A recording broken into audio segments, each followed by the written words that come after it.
Okay, welcome everyone. I'm David Rammel, editor of Virtualization and Cloud Review, here to welcome you to our Microsoft 365 and Teams heading into 2022 Summit, brought to you by Martello Technologies and Backupify. Before we start today's three-session event, we do have some announcements. First, we wanted to let you know that this event is being recorded and will be available for future viewing. Also, each of today's three sessions will be followed by a 5 to 10 minute Q&A, so please be sure to put your questions into the Q&A area of your console as they come up so we can get them answered for you by our experts. And during today's first session, we will be giving away a ViewSonic portable LED projector. You must be present to win, so be sure to stay on for the entire event. Finally, we do have resources from our sponsors, Martello Technologies and Backupify, available on the console right now, so please check them out.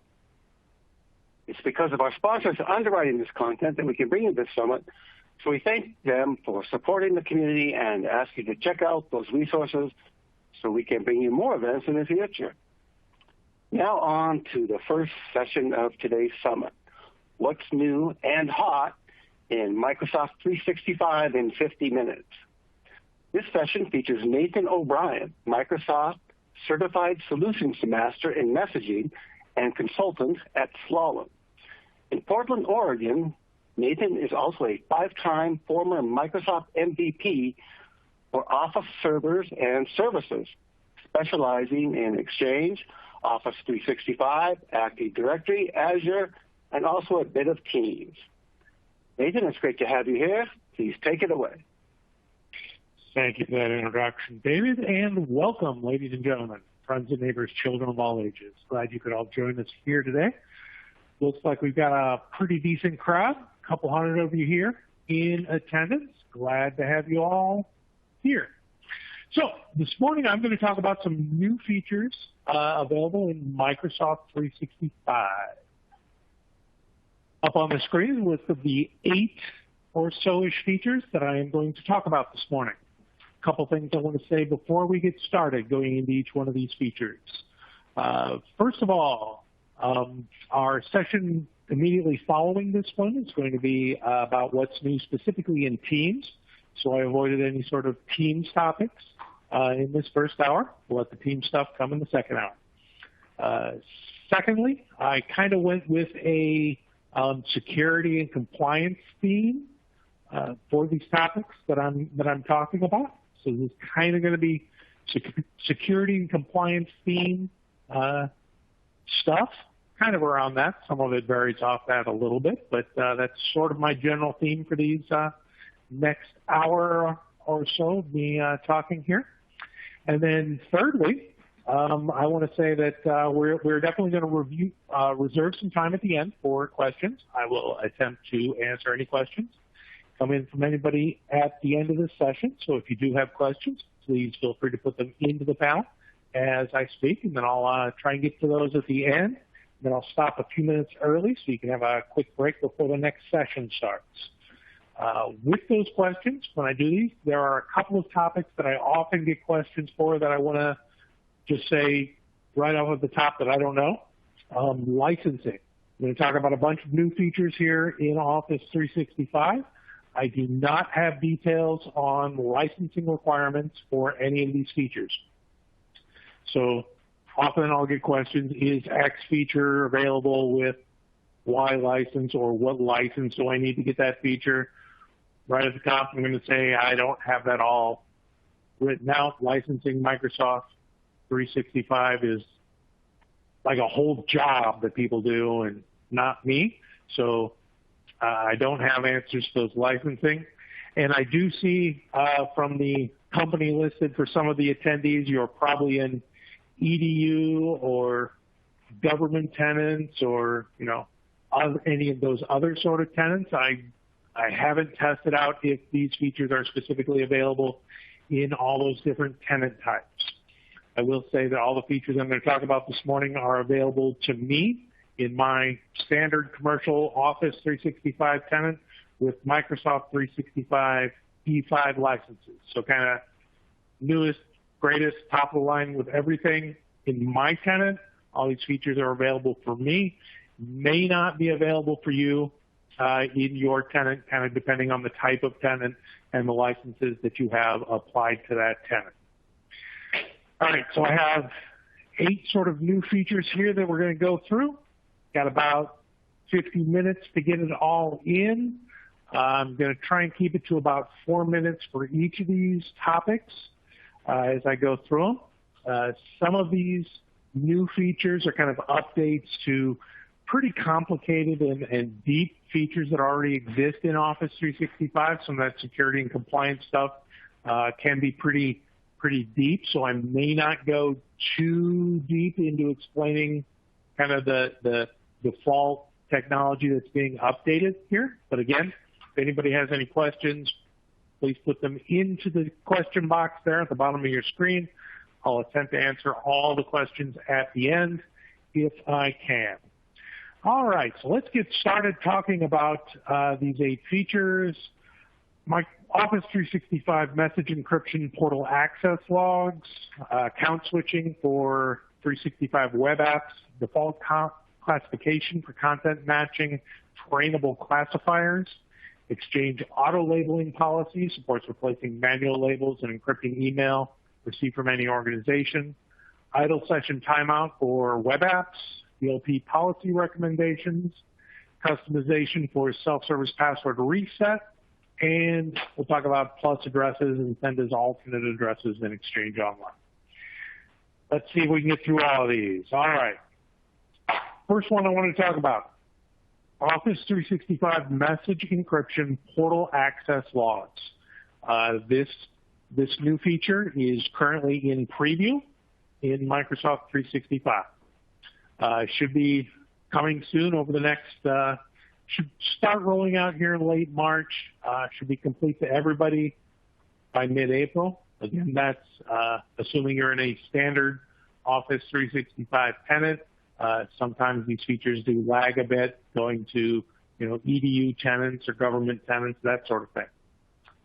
What this feature does, it will enable much more detailed logging of how Office 365 message encryption, encrypted messages are accessed within your tenant. So currently, if you encrypt a message with OME, send it out to recipient out in the world, outside of your organization. Previous to this update, that it was not logged in your portal access logs if the recipient of the message opened that message or what they did with that message. So this update gives you much more information in the portal access logs about the use of messages that leave your organization with Office 365 message encryption on it. Here you can see this is a screenshot kind of the audit search area. You can see the new portal activities that are logged there, kind of in the middle. If someone opens a message, reply or forward to the message, download an attachment, preview the attachment, request authentication. Those are kind of the new actions that are being logged for OME encrypted messages within your Office 365 tenants. And this feature is not available by default unless you have enabled auditing. So again, if you're in an Office 365 tenant, you do have to turn on the auditing for this feature to become available. That's kind of the first step in getting this feature. Go to the Microsoft 365 Compliance Center, Audit Log Search page, and turn on auditing. Once that's done, you also have to go into Exchange Online PowerShell for your tenant and run that PowerShell commandlet at the bottom. Set IRM configuration, enable portal tracking logs, set that to true. Then you will start to see these logs appear in your portal access, in your access portal in the Office 365 portal. That's not going to be for anything before that's all turned on. So when you get this all turned on, logging will start at that point, and you will see logs going forward, not backward in time for any of that. I think that's a handy new feature, helps you kind of better understand what's happening with encrypted messages coming out of your Office 365 tenant. If anybody has any questions, feel free to put those in the question and answer section. All right, next feature I wanted to talk about, moving on here, is account switching for Microsoft 365 web apps. So personally, I work in a bunch of Office 365 tenants at any given time. I have my own personal Office 365 tenant. I use a bunch, mostly for testing and stuff like this, understanding all the cool new features in Office 365. I also, I work for Slalom. I'm a consultant, so I'm often working in my, own company's Office 365 tenant. And then as a consultant, of course, I'm constantly doing migrations, working with customers. So at any given time, on any given day, I'm usually working in at least 3 different Office 365 tenants, depending on, what my project load is at any given time. It may be more. And to allow me to kind of access the web applications in all those different tenants, I tend to have a bunch of different browsers installed on my computer, Edge, Firefox, Chrome, that sort of stuff. And then I'll also use in private sessions within those browsers, so I can end up with, 6 different browser sessions open on my screen between those 3 browsers and normal and in private, just to get access to these different Office 365 tenants. Obviously, Microsoft's aware that I'm not the only one in the world doing that, so they have added this feature that will, within a single browser, allow you to access more than one Office 365 tenant via those web apps in that single browser. This is a screenshot I took from Microsoft, kind of shows you what it looks like. You can see this Megan Bowen person is logged into a couple different Office 365 tenants. They have different applications open in those different tenants. They're able to continue working like that. I think this is a handy new feature that certainly will make my life a bunch easier. Hopefully it'll be of use to many of you all here for using these different Office 365 tenants. Moving on to the next feature I wanted to talk about this morning, doing good on time, default classification for content matching trainable classifiers. So this is one of those new features that might require a bunch of background, might be kind of questions on how this all works. I'll try and go over it real quickly within the time that I have here. And then, of course, if you have any questions, ask those. So what the classification or the classifiers do in Office 365 is allow you to classify your data into kind of different buckets, and then your Office 365 tenant can apply different protections to that data based on the classification of that data. Those protections generally apply to like retention policies or sensitivity labels. So you can use these trainable classifiers to then apply specific retention policies or protections like IRM, usage rights, that sort of stuff, on data within your Office 365 tenant.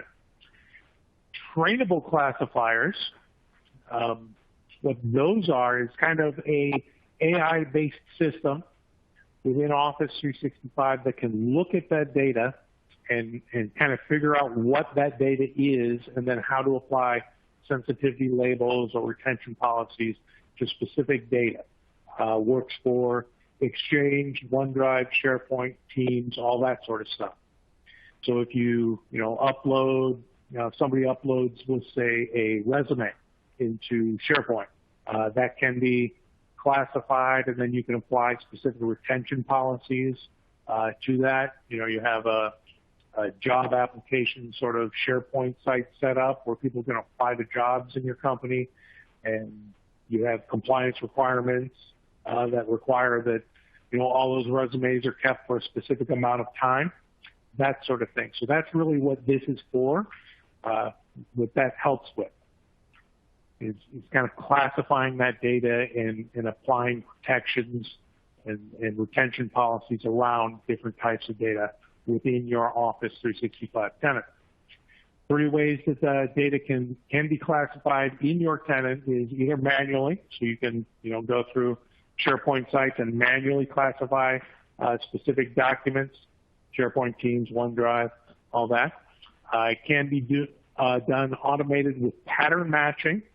So you can define a rule that will find any sort of documents or messages that match specific patterns. Those patterns must be regex expressible. If we're familiar with regex, basically it's kind of a programming language that allows you to match data types. So if you can express a data type with regex, you can use that automated pattern matching. And then kind of the third way the data can be classified is with these classifiers. The classifiers are not using that regex pattern matching. They're using some kind of magical AI that Microsoft has on the back end, but they don't, give us super huge amounts of information about what magic they're doing to match those. Classifiers, they're not the standard pattern matching. They just use this AI kind of black box system that Microsoft doesn't really give us too much information on how it works. And the classifiers only work with items that are not encrypted. So if you do have items that are encrypted, classifiers won't be able to look at the content of those and apply those classifiers.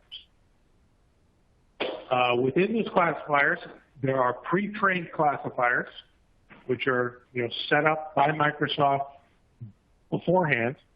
Those cover things like resumes, source code, agreements, discrimination, finance, harassment, healthcare, HR, IT, legal affairs, procurement, profanity, tax, and kind of threats. So those are pre-trained by Microsoft. Microsoft, again, doesn't publish a huge amount of data as to what would classify a hit or not for, finance or harassment or discrimination. They don't give us a ton of information. It's kind of a black box in there. So definitely recommend if you are using these classifiers, you do have to watch them very closely, see what's being classified, how, understand that, so that your data isn't being misclassified within your tenant, and then you don't want a retention policy that removes data that you need to keep. So you do have to be pretty careful with these. Beyond those pre-trained classifiers, you can create custom classifiers within Office 365. That gets into a whole lot of work. I'm not going to go into too much about that, but really it's a process of tagging specific documents within your Office 365 tenant documents and email messages and telling the AI system that, this is, pick any topic that you want to classify it as, whatever, internal company design documents that need to be encrypted and protected, and you want to make sure they don't leave your company. Training that is a lot of work. It's very slow, and it can be very frustrating to use and to get working. So you have to be careful with that, and I do definitely give those caveats to customers as I'm setting up these kind of features in tenants. That can be a bit of a slog. Definitely not something to undertake lightly. All right, let's move on to the next feature I want to talk about here. Exchange auto labeling policy now supports replacing a manual label and encrypting email received from any organization. So again, this is about those sensitivity labels, kind of compliance within Exchange specifically. This new feature will allow messages that come in and the attachments that are in those messages, if they are auto-labeled. It now supports correcting that auto-label that was applied to messages and replacing it with a manual label also supports automatically encrypting email that matches specific labels. So if you have, labels set up, again, for, we'll use the example of kind of internal design documents for, the widgets that your company makes. You want to make sure that any email that references those design documents or certainly has those design documents attached to them, that it's properly encrypted, has a sensitivity label so that you can restrict access to content, that sort of stuff. This will help with that. Encryption settings for sensitivity labels, you can protect content so that users within your organization can open it, but nobody else can, documents or email. Users in specific departments have access to it. People can or cannot screen print, take a screenshot of specific information, that sort of thing is what these labeling policies support the compliance of, so that you can ensure that you are properly controlling that data within your tenant. All right. If we do have some questions coming in, that's good. We'll be happy to address those questions at the end of the session. Please feel free to keep sending those questions in.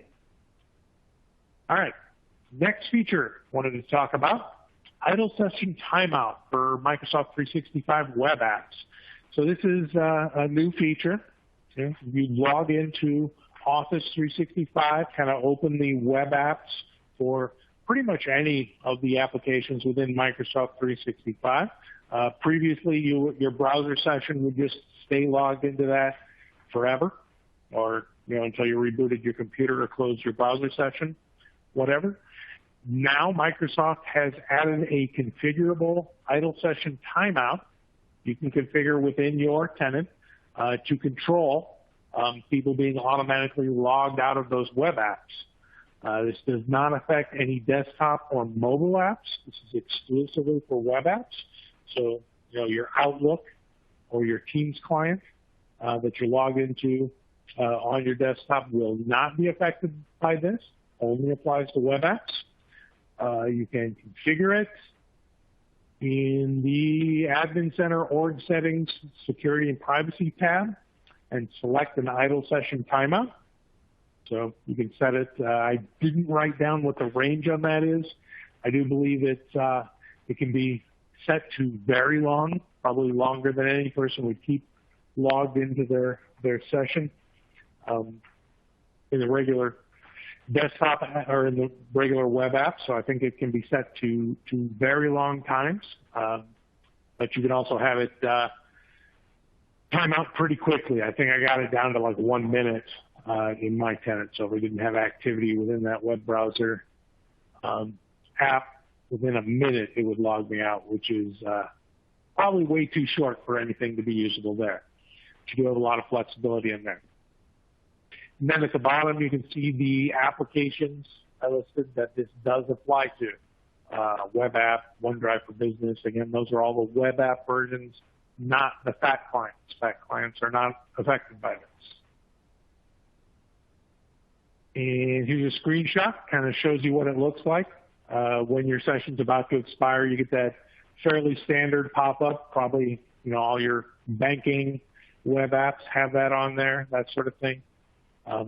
Once you're getting close to that idle session timeout, you just get a little pop-up on the screen that says, do you want to stay signed in, or we're going to automatically log you out.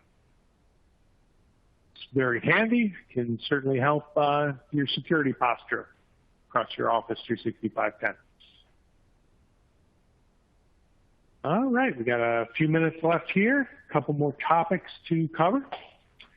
Communication compliance, DLP policy recommendations. This feature is generally available, so it should be available in all standard Office 365 tenants, and I believe should be pushed out to EDU tenants, probably not GCC tenants yet, certainly not GCC high tenants. Those tend to lag pretty dramatically behind in new features like this. What this does is help act on inappropriate messages in your organization. So Communication compliance is separate from DLP policies, but what this new feature does is when you create a DLP policy, at the end of that DLP policy creation, you'll get a little reminder or a link to say, hey, this looks like something that a communication compliance policy may help you with, and there'll be a link there to go ahead and start creating that communication compliance policy with that. With this update, you will be given the option to configure relevant policy communication in communication compliance, the end of the DLP configuration policy flow. I believe I have a screenshot here of what that looks like. Yeah, so this is from a Microsoft screenshot in their tenant. You can see this person has gone through and created a DLP policy. And then at the end there, in the next steps, it recommends that you go ahead and create a communication compliance policy along with this. See those links there? It'll take you to create those new policies. All righty. Doing good on time. Customization capabilities for self-service password reset, footer, hyperlinks, and favicon and company branding. All right, so the self-service password reset portal in Microsoft 365 until this update was generic. You couldn't update company branding on that like you could on your standard Office 365 tenant, the web apps of that. You could update company branding. You could have your company logo on there and all that. This update allows you to customize the self-service password reset page. Increases security, making it more difficult for bad actors to kind of fake that self-service password reset page, which we will see in, phishing attacks, email sent to users saying, hey, go to this self-service password reset page, click on here, reset your password. This will help make that a little more obvious that the users aren't going to your self-service password reset page, but going to a different self-service password reset page that's intended on stealing those passwords. Very simple to change, update the branding options. Keeps everything good and secure in your tenant so that users know what they're going for. This is a screenshot of the update for that branding. You can see putting your banner logos in there. All supported. Keep everything branded, updated, so that users know where they are updating specific features. They're doing great on time. So cool. I do see some more questions coming in. About to try to answer those questions. Cool. Outstanding. All right. Next feature that we wanted to talk about here, plus addresses and send as alternate email addresses in Exchange Online. So what plus addresses are is this is a feature that's been in Gmail for many, many years, maybe since Gmail first rolled out, but hasn't been available in Exchange until very recently. You can see that my email address, Nathan at MCSM Lab, what a plus address does is it allows you to put a plus sign and then anything after that plus sign in the main part of your email address won't be paid attention to for routing that message to your mailbox. So anything after that plus sign is really for you to organize that email within your mailbox. Put an example up there. I could do, you could send me an email, Nathan plus Redmond Webcast at MCSM Lab. And then when that email comes into me, I would have the ability to create inbox roles, whatever, to filter that email to specific folders so that I could deal with that. I tend to use those plus addresses for kind of specific projects, that sort of thing. Helps me kind of organize my email a little better. It's a handy feature that people have been asking for in Exchange Online for some time. That feature is on by default in your Office 365 tenant, certainly in the standard Office 365 tenants. I've seen it in EDU tenants and government tenants as well, I think. So I think that's kind of universally available most everywhere. Plus addressing, again, is on by default. Microsoft has added the ability to turn plus addressing off if you want to do that. So you can turn that off, but it is on by default. Send as alternate email addresses, a similar feature, but a little bit different for the longest time, certainly in Exchange Online, its whole life. You have had the ability to apply alternate email addresses to a mailbox. So my mailbox is Nathan at MCSM Lab, but Nathan.O'Brien has been applied to it, and a bunch of other kind of permutations of my name have been on my mailbox. So if you sent me an email as to any of those, I would still receive it, but you could only send as that primary email address for pretty much the whole life of Exchange Online. Now that's available. You can turn on, so this is not on by default, but you will have the ability to turn on alternate addresses so that users can send out as any of those alternate addresses that are applied to that specific mailbox. I think this is most useful, where I've seen it most used is in sort of mergers and acquisitions where a company is having a new vanity domain kind of come into their tenant.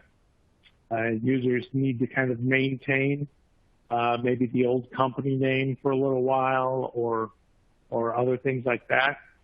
So, my domain is MCSM Lab, but if I bought MCM Lab or something like that, different domain name, I could add those alternate domain names to my account. And then on the little from button, after you turn this on, when you send a new email message, you can choose to send out email from that kind of alternate email address. Works in both the FAT Outlook client. I personally tested it in the Outlook client, the Microsoft 365 subscription Outlook client. I am not sure if it works in other versions of Outlook or not, but it's certainly available in that FAT client, and it's available in OWA, so that you can send out of those alternate addresses there in either one of those systems. All right. Got through those pretty quickly here. We do have a number of questions in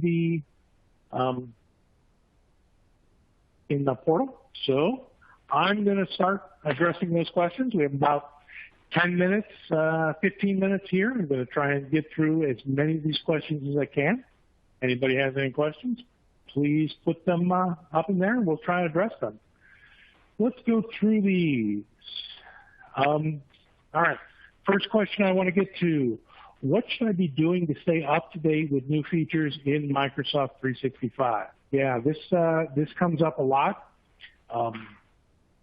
This is kind of a big question, and it's not one that I have a super great answer for. But I will say, you're all here in this session and the next session, kind of learning about new features in Office 365. So first thing, I'd certainly recommend, our nice Redmond webcast. We try to keep you up to date on this sort of thing. But there are also a number of, other Office 365 and Microsoft MVPs that have great blogs. Look for them. Kind of follow the ones that work best for you. Look at their blogs. Look at their Twitter, kind of LinkedIn posts. I know a lot of people provide updates that way, allow you to kind of keep up to date with this. There is the within your Office 365 tenant, if you go to support and then messaging updates, I believe, Message Center is what it's called. So under Health, Message Center in your Office 365 Admin Center, you will see just a ton of updates about new features coming into Office 365 located there.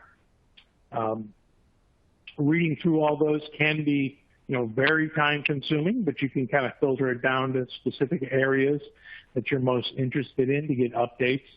As Microsoft sends those updates, different features, they always put a little notification there in the message center and then links to documentation about those features. I believe that's where I went to get most of these features here that we talked about today. The Office 365 admin application I have installed on my phone. We'll also send you notifications as new features. That kind of message center, new features are updated there. So, if you want a billion notifications on your phone from Microsoft about new features that are being added into Office 365, that's another good place to go. And careful with those notifications. If you don't want spam, there's a lot of them if you turn that on. So those are some good ways that I like to stay up to date on new features in Microsoft 365. Of course, constantly working, doing migrations for customers is one of the big ways that I stay up to date doing that. See, some other questions here. Charles asks, how to turn on send as alternate addresses. I did not put that in the slide. I believe what you have to do is go into Exchange Online PowerShell and run the set organization configuration commandlet. Then there is a switch for email as alternate addresses, something like that. It's within the set organization configuration commandlet in Exchange Online PowerShell. Will allow you to turn on that send as alternate addresses within your Office 365 tenant. Okay, exciting question came in. Mark asks, what is a good resource that compares the different licensing structures? Is there a resource that can give guidance when licensing is better off going to A5, E5 instead of a la carte? Yeah, that's a rough question. So not that I'm aware of, there isn't really one good Microsoft resource that gives you all that information. I will say that is an entire job. There are, people at every consulting company that I've worked for that just do licensing for Microsoft and Office 365 all day. I am not aware of any easy kind of resource that you can go to that gives good answers.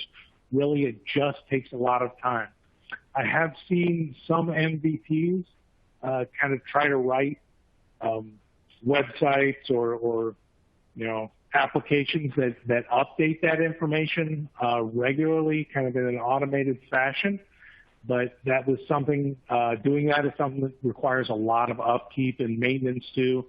I don't know of any right off the top of my head that are currently active and have good information on them. So I just don't know that there's a super great answer for that, other than just to go to office.com, find the licensing section, look up all the licenses, the license that you're interested in, the feature that you're interested in, see what different licenses get you that feature, and work it out.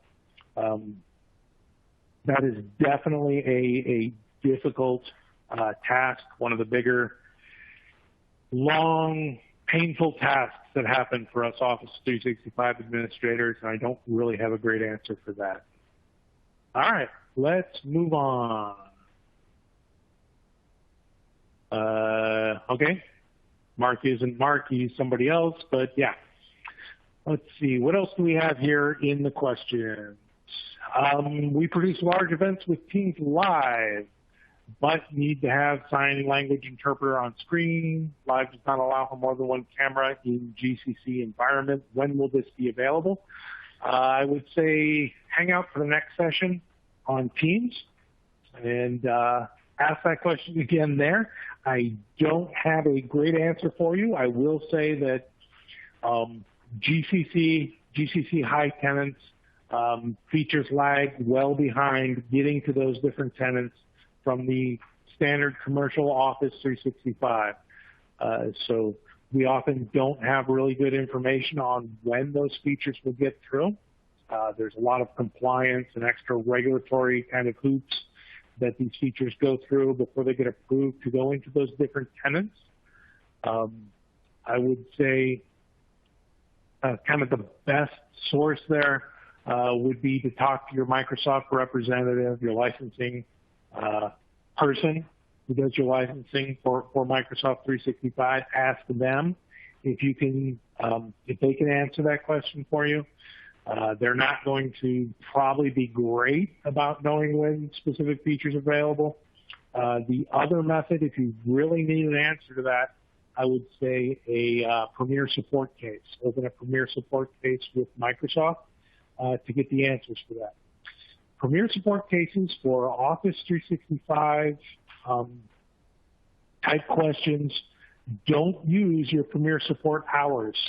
So you can go ahead and open a Premier support case for Office 365 specific items, and then that won't burn your Premier support hours. But you do have to have Premier support, and you do have to have Premier support hours available to open those cases, but it won't use those hours. I know it's not necessarily the greatest system in the world, but that's kind of how it works. I would say Premier support would be the best way to get an answer as to when that would be available within your tenant. All right, let's see. What other questions do we have here? Erica asks, can sending from alternate addresses also be disabled? So sending from alternate email addresses in your Exchange Online mailbox is by default not available. So unless you have specifically turned that on in your Office 365 tenant, then users will only be able to send email out from their primary SMTP address. They would not be able to send out email from any alternate email addresses on that tenant. So absolutely it can be disabled, and you have to specifically turn it on for that feature to be enabled. All right, let's see. Keith says, Microsoft provided a comparison spreadsheet of all available licenses when I asked. Great, cool. So if you can get that from your Microsoft, I would say your kind of PAM, primary account manager type person would be the person to ask. And people are saying that they have seen that spreadsheet available. Cool.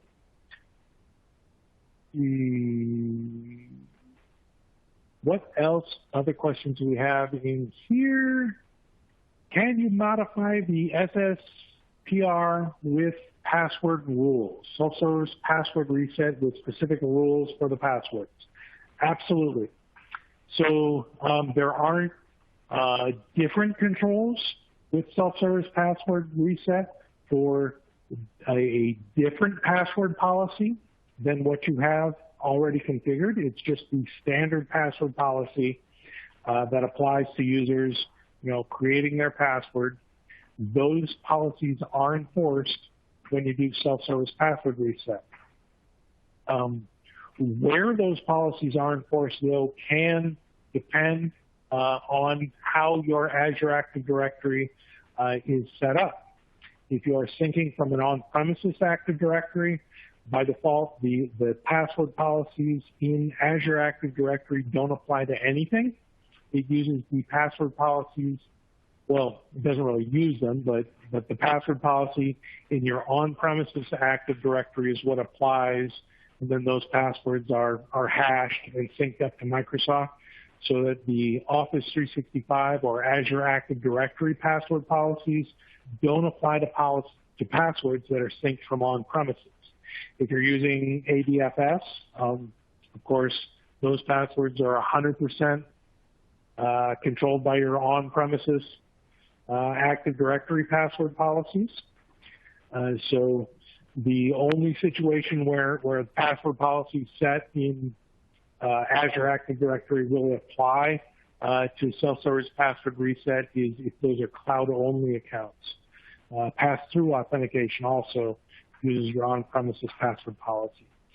So I have seen organizations get into a situation where they allow password, where they haven't modified the password policies in Azure Active Directory, but have password write back configured. So passwords are written back from Azure Active Directory to the on-premises. So if you need self-service password reset to reset your password in the cloud, then passwords are written back into on-premises. If those password policies in Azure Active Directory are less restrictive than what you have on-premises, that can cause problems. You want to be careful of that. Okay, bunch of questions here. We got probably about 5-7 more minutes I can answer questions for, so I will try to get to any questions. Feel free to keep putting them in there. Sandy says, do users have access to the audit log? By default, a standard user account will not have access to review those audit logs that we talked about for the Office 365 message encryption audit logs that are new feature in Office 365. So no, by default, a standard user account will not have access to that. You can, of course, using RBAC, it's very configurable. So you can create an RBAC policy that would give a user account access those audit logs without giving them any other sort of admin access. But there is not a specific role already predefined within Office 365 or Exchange Online that would allow you to do that. So you'd have to go through and create your own RBAC role there to give users access to those audit logs. Okay, more questions. We do have a bunch of questions here, so good thing we gave lots of time for this. Scott says, for doing multiple screens for live events, people should be considering doing their events with OBS and do video production workflow. Okay, cool. Not really my area of expertise there, but yeah, good information. See, what else do we have here? What are the options for notifying users that their password is expiring? Good question. Again, that depends on where their password is expiring. Assuming that we're just talking about Office 365, you can control that with cloud-only accounts in the Azure portal. You can give users that expiry notice. But again, most people using Office 365 are syncing those passwords from an on-premises Active Directory. So really, the vast majority of the time, the answer there is it's the on-premises Active Directory that's controlling that, and that's where you want to look for giving users those notifications that their password is expiring. Next question here. Did Microsoft remove all the RMS templates from encryption rules? Not that I'm aware of. Last time I looked, the RMS templates are still there in the encryption rules. But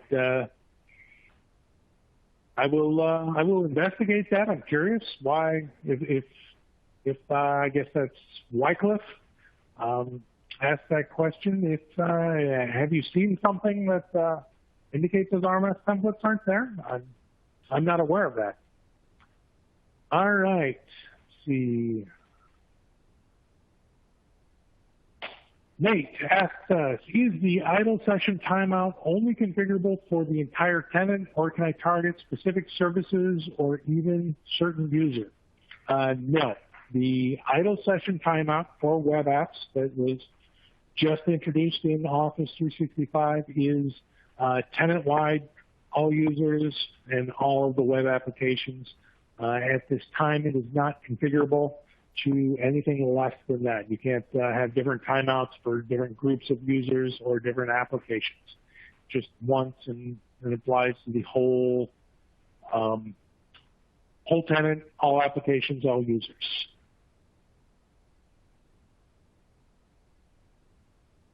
How well do the AI-based features that you talked about work? Yeah, so things like trainable classifiers that are really AI-based. My experience would be that they don't work great.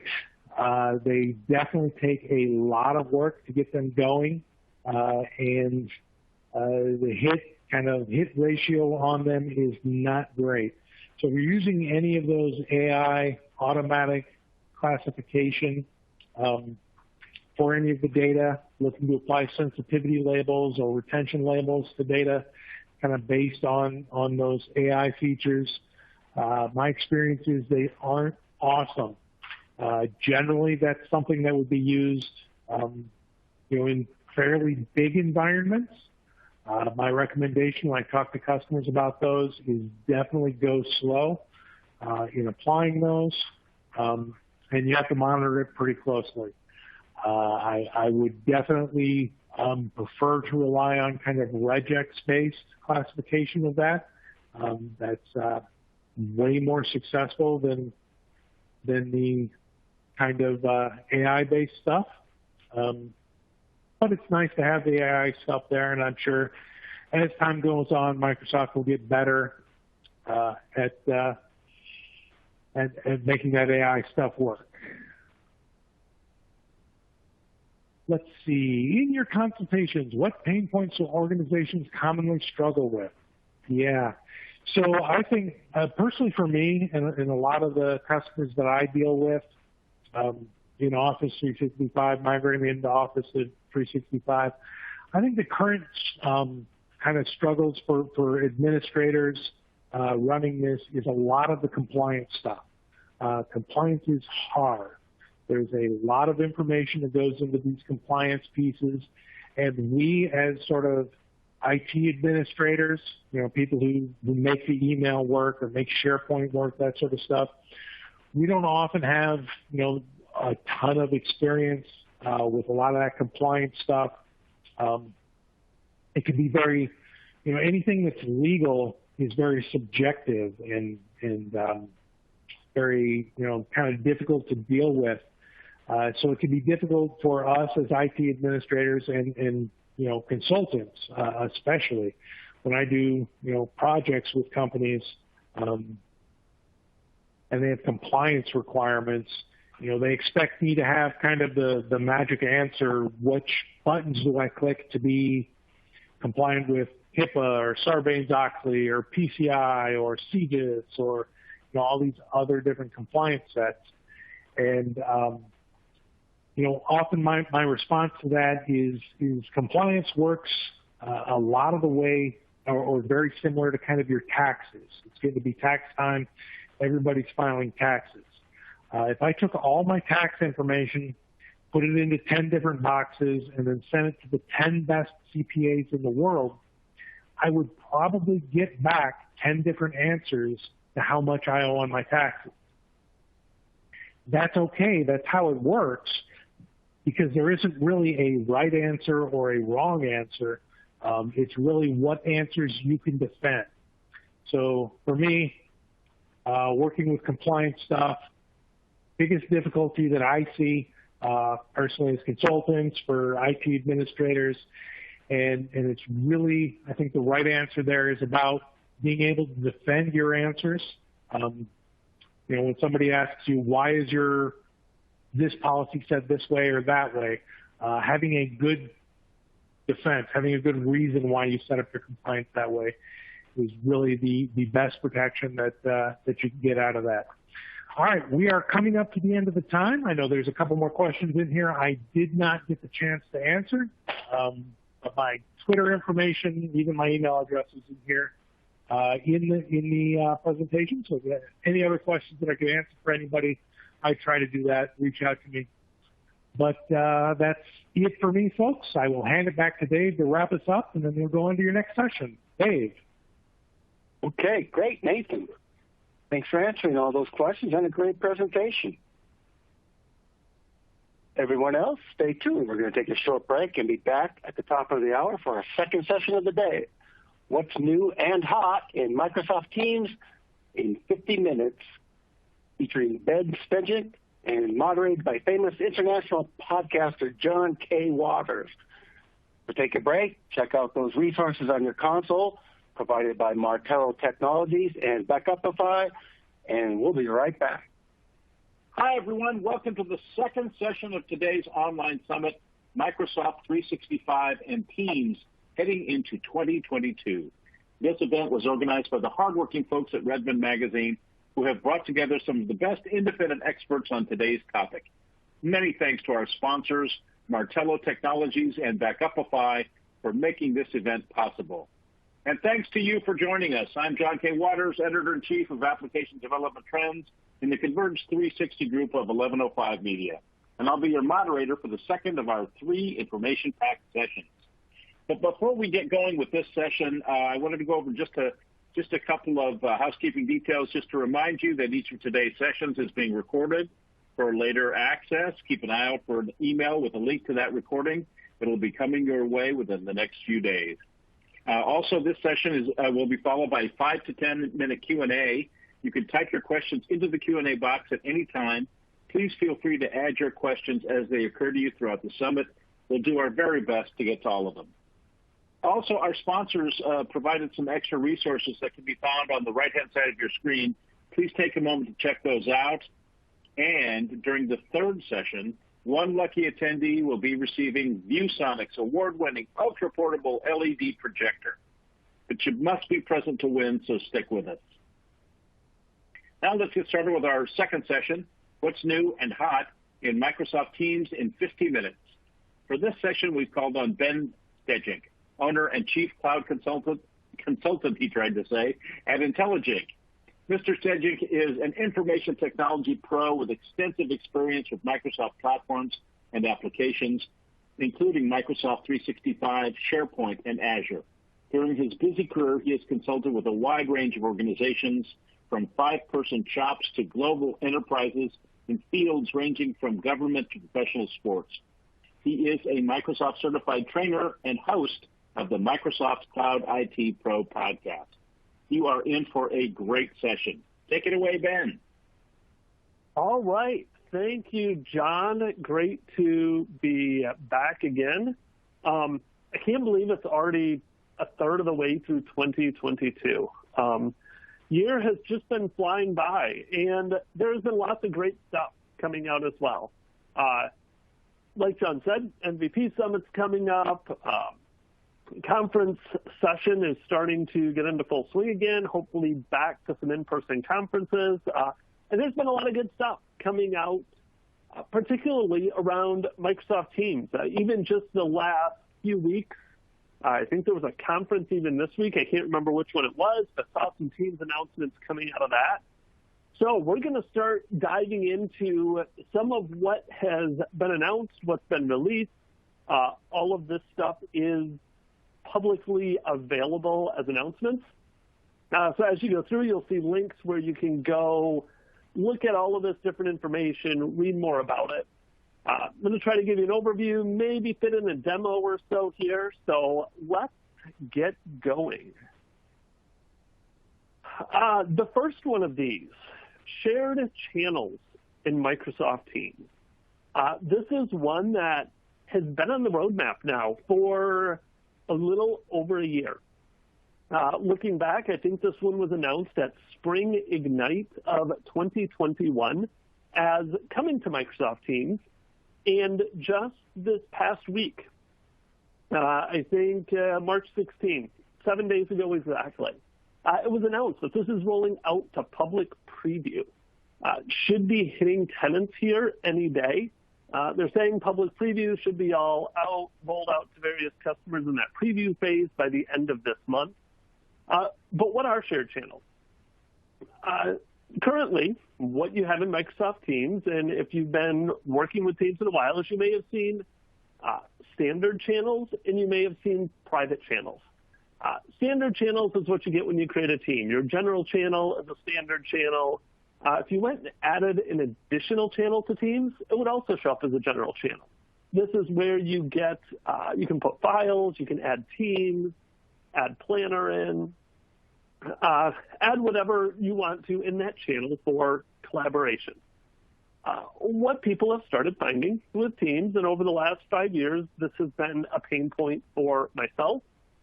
I know I have seen lots of other people talking about this as well, is now I want to collaborate with external people.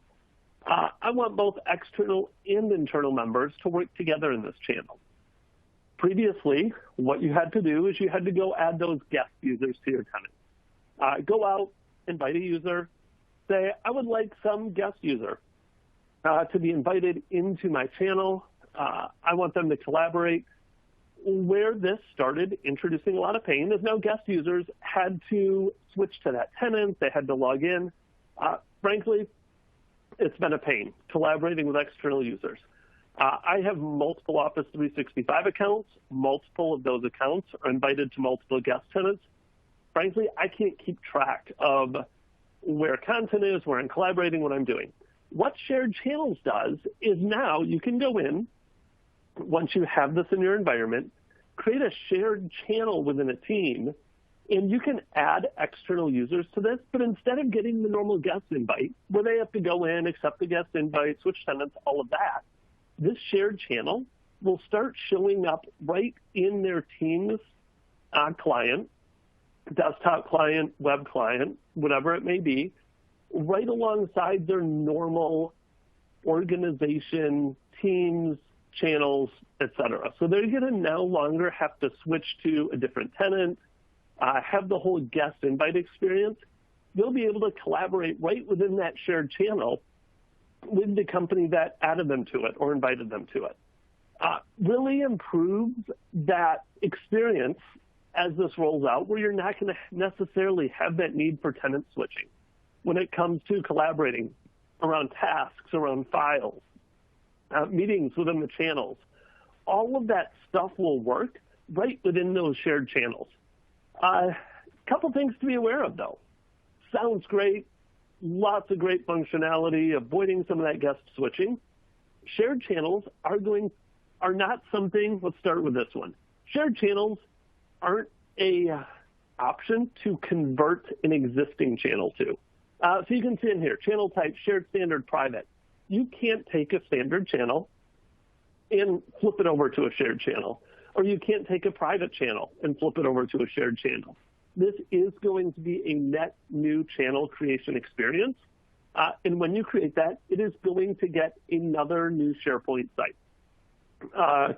Keeping track with these channels, if you've watched it, private channels, you'll get a new SharePoint site now. Shared channels, you'll get a new SharePoint site. And then you'll still have your standard channels that'll just create a folder in that existing SharePoint site for the team itself.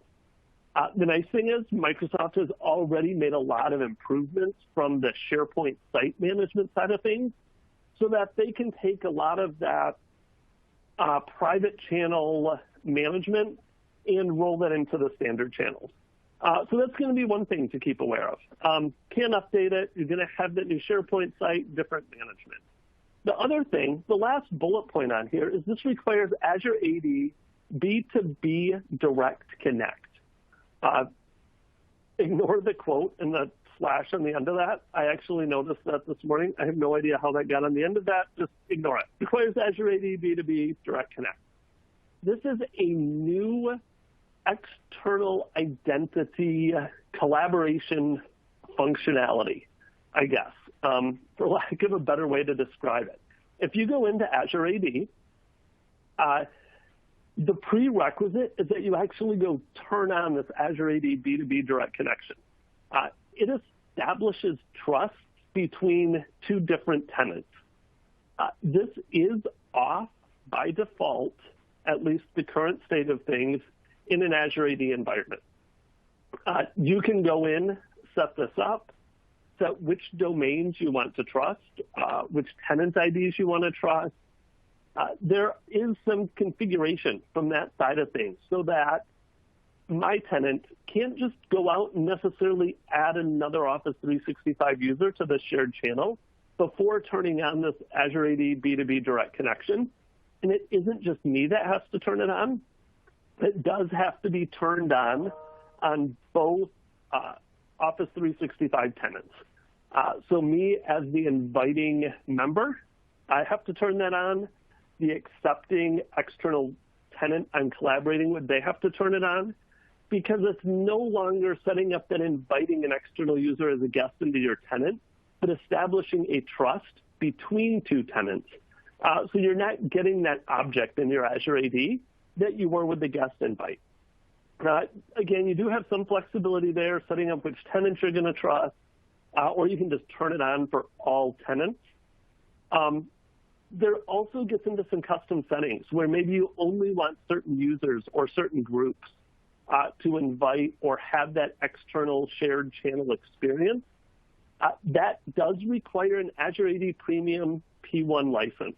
So if you want to start getting a little bit more fine-grained control around that direct connect, you are going to want to go look at possibly getting some Azure AD Premium licenses to enable some of that more granular control. If you are looking to roll out these shared channels and you are wanting that to start showing up in Teams, you are going to want to go in and make sure you turn on that direct connect first. The link on the slide, it does dive into a lot more of those details around your Azure AD Direct Connect, what it is, enabling it, turning it on. It's not just a let's go start using shared channels right away. There are some of those other things to think about. Some other things with shared channels that you're going to want to think about is whoever creates that channel. If I create it and I invite another external user to collaborate with me in the shared channel, me as the person that created the channel, I'm going to go ahead and own everything. The content's going to exist in my tenant. Any policies, DLP policies, sharing policies, any of that that's set up, those are going to apply. So that host tenant, the tenant that created the shared channel, does have all of those policies applied from their organization. That external user policies that they have applied isn't really going to matter when it comes to what they're allowed to do or not allowed to do. So I think that sums them up pretty well. John mentioned at the beginning, I have a podcast. There's actually one coming out this Thursday where myself, my co-host, we actually spend 30 minutes diving into a lot more detail, especially around that Azure AD B2B direct connection, that tenant trust. So watch for that. If you want to go listen to that Thursday, get a lot more details on that Azure AD B2B stuff. Next up, Operator Connect Mobile within Teams. This is another one that I saw show up, I think, the same day, about a week ago. This is an interesting one. I had to go dive into this one and read through it. There's some videos out there on that link so you can see what this is. If you've ever used Operator Connect or looked at Operator Connect in Teams already, this is kind of an extension of Operator Connect. Operator Connect in Teams, before we get into the mobile aspect of it, is what allows you to actually bring in existing phone numbers from an existing telephone provider into Teams. So you go create like a back-end connection between Teams, between who has your phone numbers, and allow you to bring those phone numbers right into Teams. Operator Connect Mobile takes that to the next step, and instead of a normal telephone provider, they're working with mobile operators. I know Verizon is on there to start with, Rogers, BT, Telia, Swisscom. I think those are maybe the 5 that they're going to start with. This is going to be coming to more operators later. But what this one does is it allows you to have a mobile phone number. We'll use Verizon as an example. have Verizon as your mobile provider and have that same mobile phone number on your mobile device also be your phone number for Microsoft Teams. So what Microsoft is doing is behind the scenes integrating in with these mobile providers so that they can seamlessly transition phone calls from a cell phone to Teams. Right now, if you have a Teams phone number, if you're using your Teams phone and somebody calls you in Teams, you need to go out on the road, or maybe they call you in Teams, you're on the road, your phone rings, but it's ringing in the Teams client itself. It's using that phone number in the Teams client. This is taking that phone number out of the Teams client and actually having it be a native mobile call. It's coming in over Verizon to your cell phone, answer it on your cell phone, talk on your cell phone, you get back to the office, you go into Teams. You can actually switch it into Teams.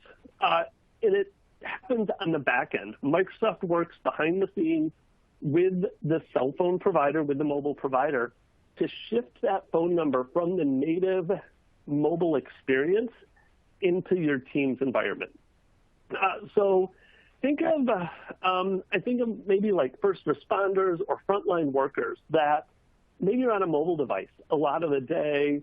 Maybe internet's not great, but they have a great cell phone signal, but then they do spend time back at a desk or on their Teams client, and they want to be able to have that single phone number. They don't want to have my work mobile number and my work Teams number, one phone number for both environments. This also gives you some advantages from an administration perspective. You can now set up policies around voicemails. It's a unified voicemail experience. Voicemails in Teams, voicemails on your mobile number. Same voicemails across both locations. You can go in and customize caller ID. Teams has caller ID settings, so you can set up who that call is coming from, what you want to show on caller ID. So now whether they're using their native mobile phone experience or the Teams calling experience, again, same number, same caller ID settings, same admin policies around archiving. So lots of possibilities there when it comes to bringing those two things together. Some other things that Microsoft has talked about is where this is going is right now this is setting up a net new phone number. I can't take my existing mobile phone number, that maybe it's my personal number, port it into Teams and kind of have the same phone number in both places. I'm going to go set up a new work device. This is a work mobile number. I want that new number in Teams on the mobile devices. They are looking at bringing a keep your own number, bring your own number, bring your own personal number, incorporate that in with a business number, and unify all of that together. Again, details, how that would all work, what it would look like, haven't been released yet. It's just one of those things they put on the roadmap. The other thing that this starts to bring about is integrating SMS messaging with your Teams chats. Think of Teams chats, our Teams, same phone number, mobile device. Now, SMS messengers to the mobile device could start showing up as chats in Teams. You can chat in Teams, have it go out as an SMS message. So unifying the messaging aspect as well from that Teams chat and SMS messaging in the Operator Connect Mobile. So again, lots of stuff coming here. This is definitely one that's brand new. So keep an eye on this space. If you're in that space where you do have a lot of users that are out on the road, they also sit at their computers, this might be one you want to check out to be able to merge those phone numbers together. Next up, lots of stuff coming from hybrid meetings. This is one I saw a lot, even in the beginning of this week. Is some of the new companion devices that are coming. In this companion device experience, this is another one that it was announced, I can't remember when they first started announcing companion devices. It was in the last year or two. But bringing some additional functionality to that companion device experience. In companion device, think as people maybe start going back to offices, going back to conference rooms, they're coming into these rooms, they have their personal device, but then you have a Teams room set up. A lot like you can see on the slide here. You have the TVs, you have the cameras at the front of the room. Microsoft is continuing to work on that integration between these Teams rooms, what you can do with that, and your mobile device. So one of those is always audio. Let's say you jump into one of these Teams rooms, you have your personal devices with you. Now your audio is going to start automatically getting turned off. When you trigger a meeting on this Teams room, maybe you start it from your mobile device, you end up with audio both on the Teams room system and on your mobile device. It's getting intelligent now to automatically turn off that audio on your mobile device or your personal device. Could be a computer as well that you walked in with. So that you're not going to get that audio feedback. Another one of these is you're going to start getting prompted to actually turn on your video on your mobile device or on your personal device. I shouldn't say mobile. Could be your personal device, your laptop video. What you may see, team room systems are great. You get a big screen in the front, you get a camera in front that shows the whole room. But I've been in a lot of meetings before where it's still hard to see people. The camera maybe isn't wide enough. It's showing everybody, but it's not able to focus on any one, especially if you have a big room, a bunch of people in it. You can't always clearly see the person. What it's going to start doing is prompting you, turn on your personal device video.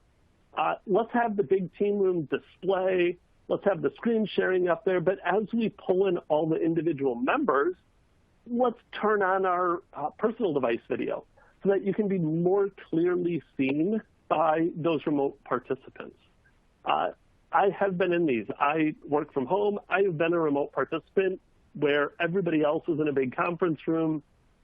And it can be hard sometimes. You only see half their face, or you see the side of their face, or maybe you see the back of their head based on the room. This will allow you to use those personal devices to start bringing in everybody's individual video into the room. Front row is another one. Microsoft brought out the whole top row gallery earlier this year. Everybody working from home, webcams tend to always be at the top of the monitor, either above a monitor, on the top of a laptop screen. And they brought up that top row gallery because as you talk, naturally you tend to look at the video. You look at the video of the person talking. With the top row gallery, it brought your eyes up to the top of your monitor, closest to your webcam, so that your eyes weren't drifting so much as you looked to people or looked at the screen as that video captured you. That didn't help sometimes as people are going back again with Teams room devices. A lot of these, the TV's mounted higher on the wall. The camera may be at the bottom. You're mounting, like in the picture, the camera right underneath the displays. Maybe some of these displays have the camera along the bottom. Bringing in the front row, it actually shifts the video gallery to the opposite end of the screen, or the opposite side of the screen. It moves it from the top down to the bottom. So this way you can more easily appear to be making that video contact. As you're looking at video, your eyes are going to the bottom of the screen in their Teams room system. Camera's capturing your eyes there. And then there's some new display devices coming out as well. Just a couple of them. Yealink has some great Teams devices. Neat has come out with a couple new devices this week that just got Teams certified. I know Logitech has a bunch of Teams room systems. So as you're going back to the office, people are used to Teams. You're in this hybrid environment where maybe half the people are back in the office using these Teams rooms. The other people are remote. Really looking at some of these new functionalities around devices, around the video galleries, around how you start tying in your companion devices to these Teams meetings. Really start giving you lots of options, helping you connect with other people within those meetings. The next one that we have And this is one made a big deal about it at Ignite. This might have been fall Ignite, I think. Last fall, October timeframe maybe, Microsoft started talking about Microsoft Loop. Microsoft Loop, from the videos, started looking a lot like Notion, if anybody's ever used Notion before. What it is, a very dynamic, real-time updating canvas. Like it says on the slide here, a flexible canvas where you can add components onto it, you can work with different components. Microsoft even started talking about the 3 different components of Loop. It was Loop components, now I'm going to blank on it, Loop components, Loop pages, and one other Loop aspect that I completely just drew a blank on. Well, we haven't necessarily seen a full-blown Loop app yet as a standalone application. Microsoft has started rolling out different aspects to it. One of these is Microsoft Loop components. And they haven't brought it to any other applications yet other than Teams and your Teams chat. You can go in, add these to your team chats. They get stored in OneDrive. It really creates some dynamic messages, some flexible canvases. So I'm actually going to jump over here. We're going to try to do a quick demo of this. So if I go share my screen, and if for some reason this doesn't work or you can't see my screen, let us know in the questions, and we can see what we can do to take care of that. But here's my Microsoft Teams environment. I am in Teams, in a browser, in a chat. You can actually see already I have one of these Loop components right within my Teams chat, where I added it in a few days ago, made some updates to it. If you want to start taking advantage of this, a couple things to be aware of.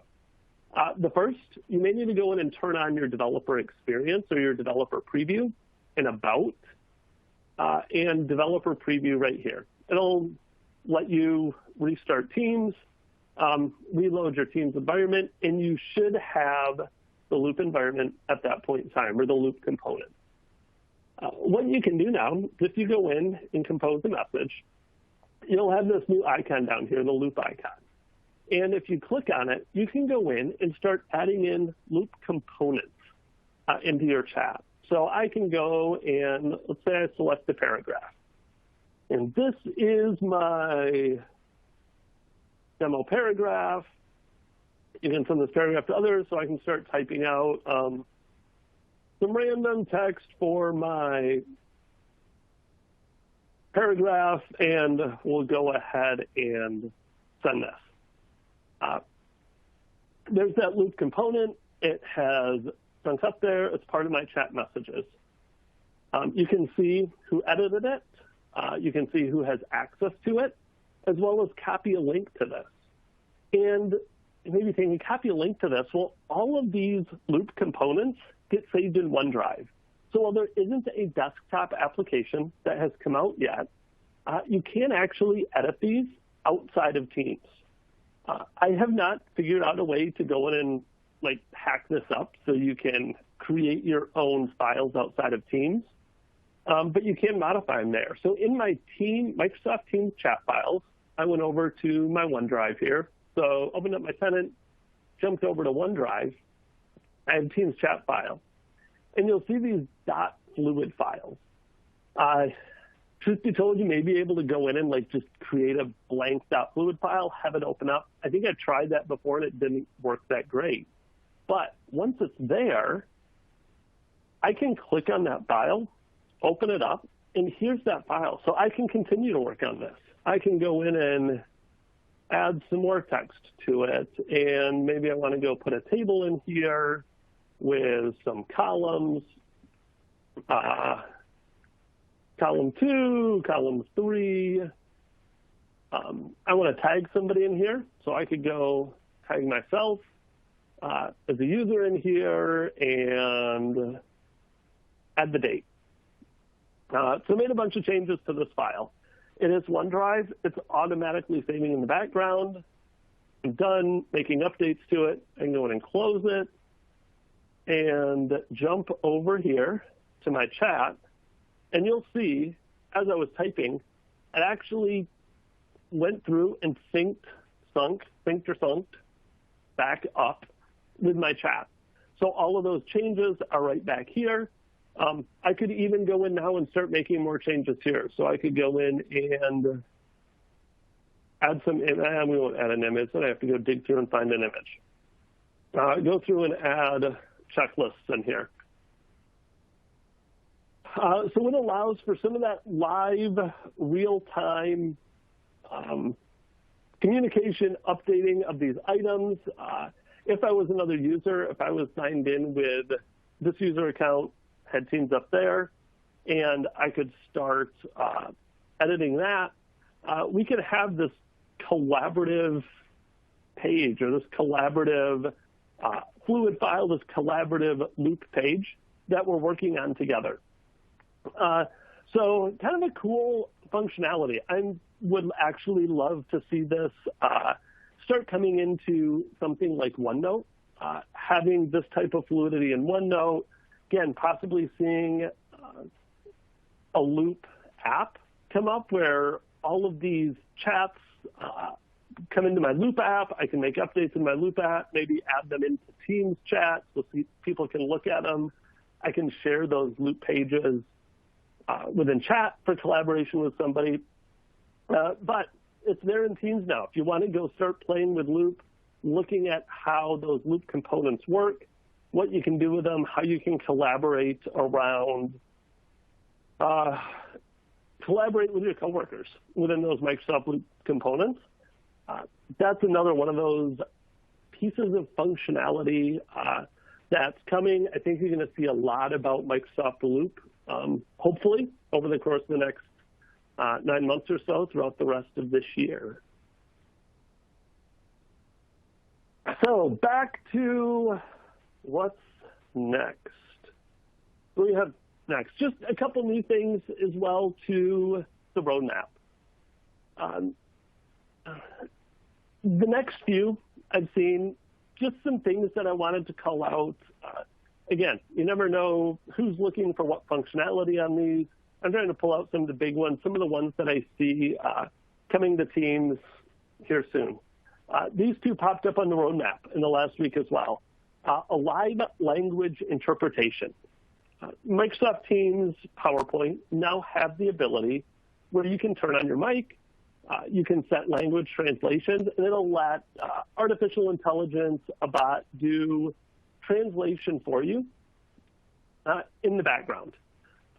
So your translations are going to be as good as that automated service doing the translation in the background.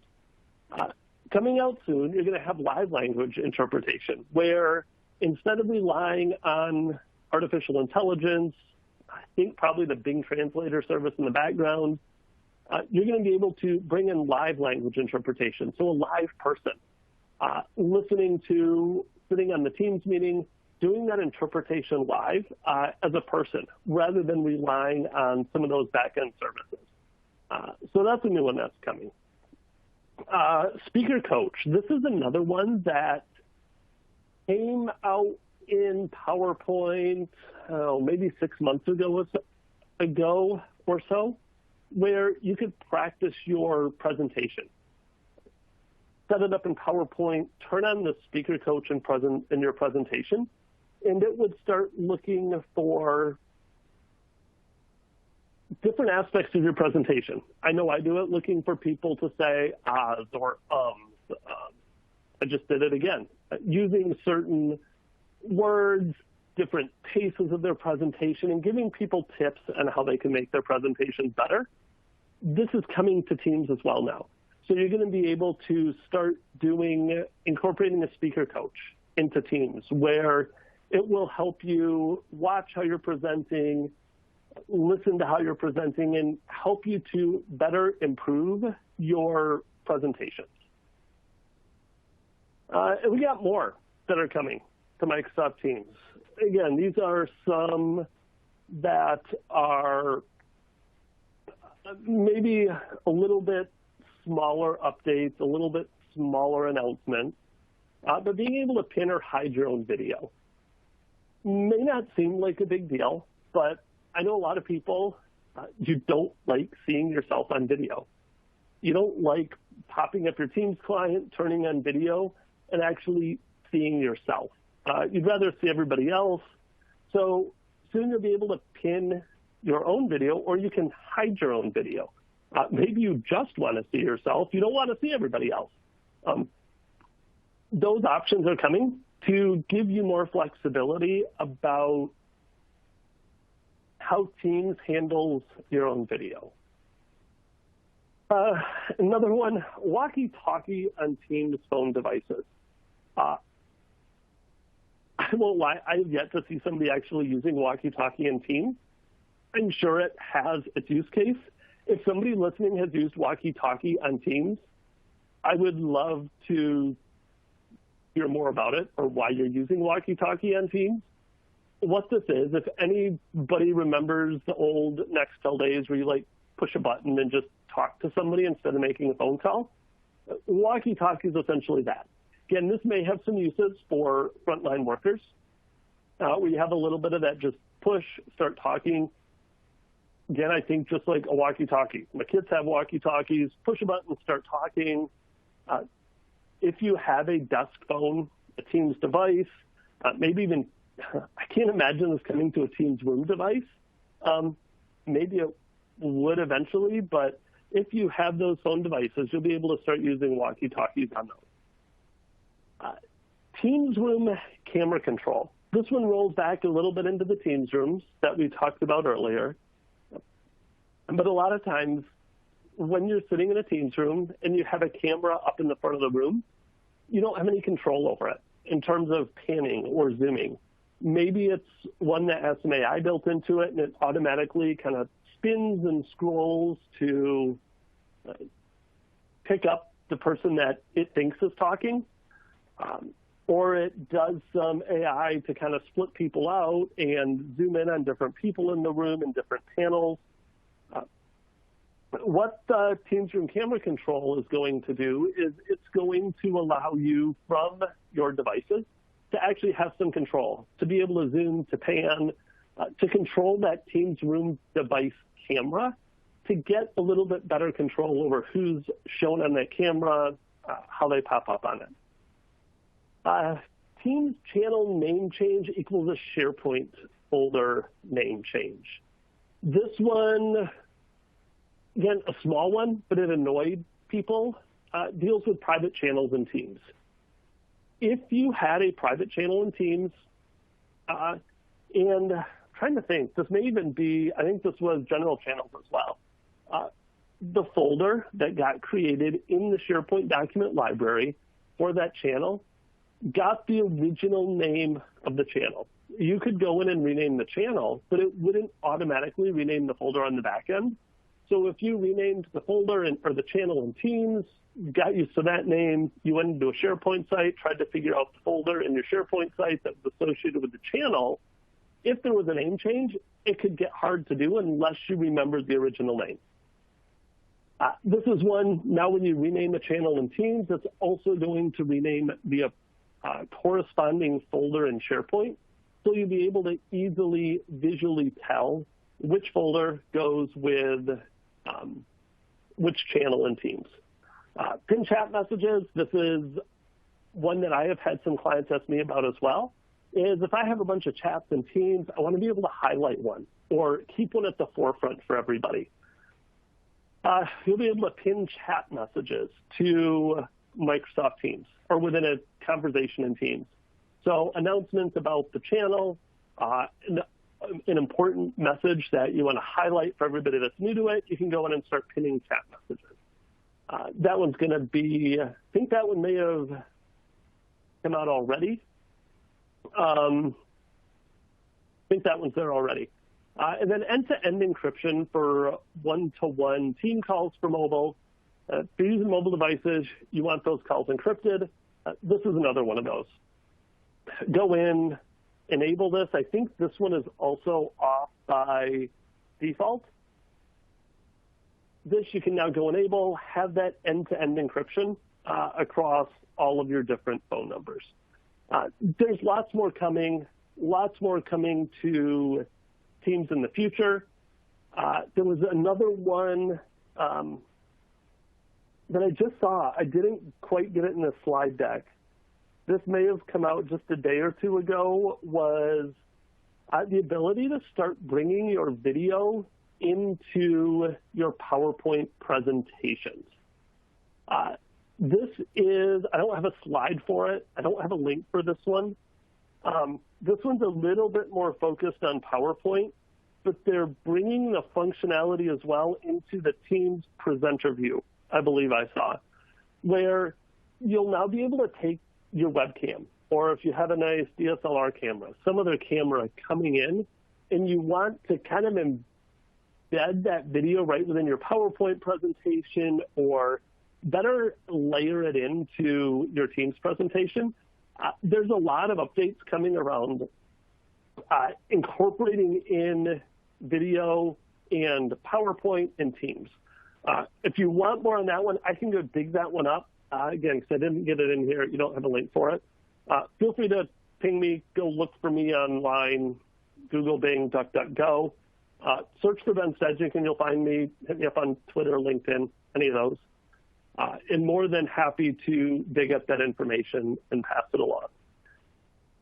So with that, that's an overview of some of the stuff that really in the last couple weeks, a few of those going back a little bit into February, maybe the last 4 weeks or so, to keep an eye on in Teams as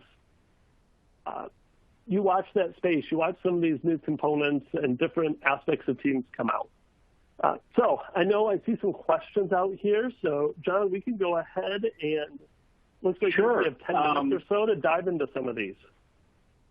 Awesome. Thanks, Ben. I want to remind everybody that you can type your questions into the Q&A box at any time. We'll do our best to get to them. I wanted to answer, there were a couple questions about the recording. I'll just remind you that the session is being recorded for later access, and it'll be coming your way in an email within the next couple of days. So no worries there.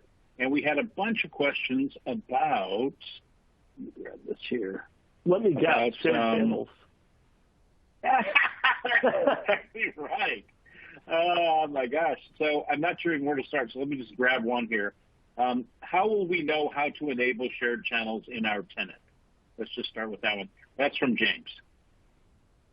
All right. So in order to enable them, you should be able to go in and turn on the Azure Active Directory Direct Connect functionality already.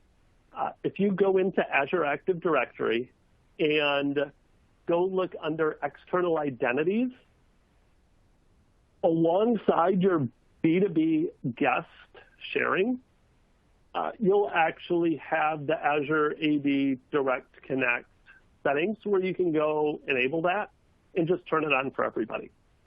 So that's going to be the first place to start. The next thing you'll see, and I'm actually just going to go share my screen here again in a minute, is what will happen. You're going to have to go update your Teams client and just kind of watch for it. I literally go in and just check every day now that I have some of that stuff turned on.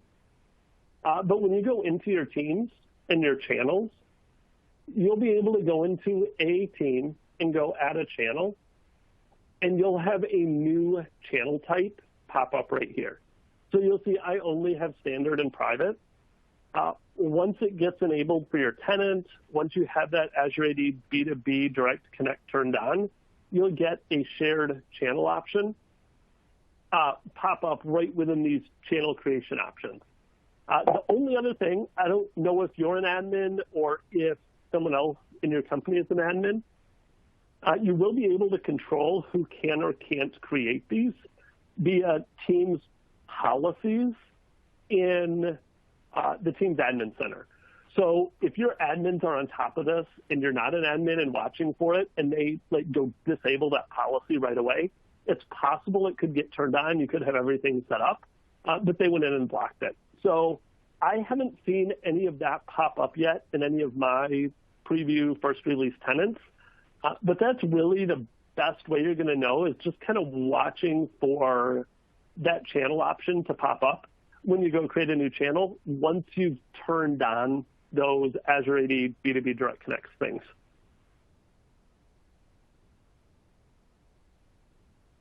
So, okay. Next up, what do you think, John? Let's grab another shared channel question. So this one is shared channels the best way to manage M&A employee team use before migrating one tenant into another? Shared channel. Is shared channels the best way to manage? You got the ampersand thing in there, so I was assuming that it was M&A employee team use before migrating one tenant into another. So I think what you're asking is maybe you have two tenants for whatever reason. Could be a merger, an acquisition, two different business segments that ended up with their own tenants for whatever reason. This very well could be a very good solution for that because, again, in theory, and I haven't seen this. I've looked through some of the announcements. This is why I've been waiting for it to come to my tenant. It should just show up. So if this user that I'm in here right now with got invited or added to a shared channel, it should just show up right here. So there's no more of that, like going up to your user here and clicking to switch tenants or any of that. It'll just show up right in here to work with. So absolutely, I would see that being a very good first step in terms of creating those shared channels to be able to collaborate between two tenants in the same company due to a merger acquisition. The only thing I will say is because I can't go in and switch one of these, so I couldn't go into like Store One and say, manage this channel and switch it to a shared channel. There may still be a little bit of work. If I have files or a planner plan or a OneNote notebook or any of those that are in there, I can't just switch it to a shared channel and add people. I'd have to go create a new shared channel and move all of that stuff over into that shared channel in order for those people in that other tenant to be able to use it. That makes sense. It does. Okay, here's a question about the walkie-talkie feature. Is the walkie-talkie feature a function of the app, so it would work on the cell phones with the app installed, or only of Teams desk phones, etc.? It is already a feature of the app. So I know it's in the mobile app. I should look. I don't know if I have it in the desktop app. I would assume it's in the desktop app. And this is not what I keep seeing about it. I haven't used it. But it is a functionality that's already out there. I know it's in the mobile app. I'm not 100% sure where it is on the desktop app. And it is coming to the desktop phone app in the future. So certain parts of it are already out there, certain apps that's being rolled out into like Yealink desk phones, Polycom desk phones, those types of devices is gaining that functionality. Okay, gotcha. So here's one from Brian. He wants to know, what are the use cases for Loop that OneNote doesn't cover? Is this meant to be a Wiki or a Confluence-like competitor? Yeah, it's meant to be a little bit more of a Confluence Wiki-type editor. My experience with OneNote is that you go in and really look at how OneNote is structured. A OneNote file, like the .1 file, is actually a folder. And then in that folder, it's a whole bunch of files. It's a very convoluted file structure in terms of how OneNote files are created. And depending on how you've used OneNote, you may have noticed it, as those OneNote notebooks get bigger and bigger, because they leverage the OneDrive sync in the background. My experience with big OneNote files is sync starts getting unreliable. In the co-authoring in OneNote, again, it works great when they're small, but as they get bigger, it works less and less. My understanding of Loop is that it's geared a lot more towards a lot of small files. The syncing is going to be able to work better. The co-authoring, if you're working on it together, should work better. And it's starting to leverage a lot of the more modern frameworks as well from that editor perspective. This is very much, I believe, all based on Microsoft created the Fluid framework. It's all based on JavaScript, I think, under the covers. So it really leads to a lot more modern editor experience and a lot more compatible format versus OneNote that's still kind of based in the Word, PowerPoint type editor, and it's not like a true HTML. I don't know how easy it would be to add Markdown to the current OneNote editor. I haven't tried. Markdown works in your Fluid editor. So it kind of brings a lot of that up to speed with current day tools in the structure that they're built on. That makes sense. Okay. Here's one from John. He's wondering about live language. Will live language interpretation also allow video for sign language interpretation? Oh, that is a good Isn't it? That's question. a good question. Not to my knowledge yet. I have not seen anything about sign language. Yeah, it's like they talk about other audio languages. I haven't seen anything about sign language. That would definitely be a very good one to put in there, though. I don't know if the thought is you could technically use spotlighted video for sign language or do a dual spotlight for sign language with Teams. It's an interesting use case. I haven't seen anything specific to that yet. Yeah, we should do a little campaign to, let them know that we want this. Okay, so we got to get to some more shared channel questions. Are shared channels appointments controlled in the developer's mail program? Are shared channel appointments controlled in the developer's mail program?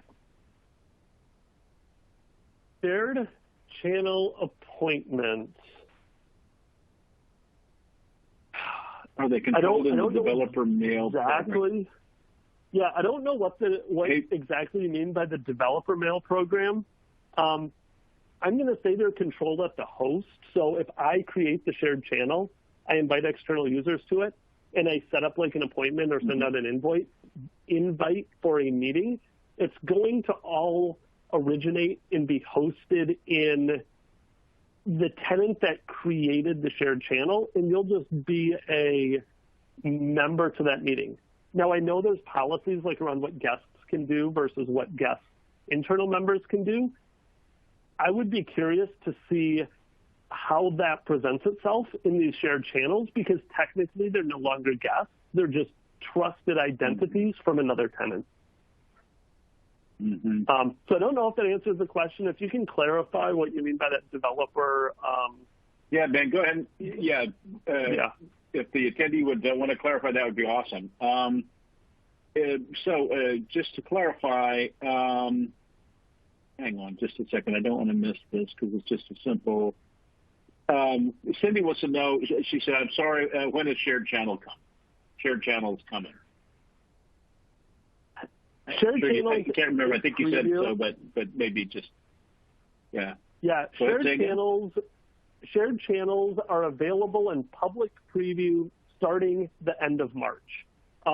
Typical Microsoft timelines. Office 365 is a huge environment.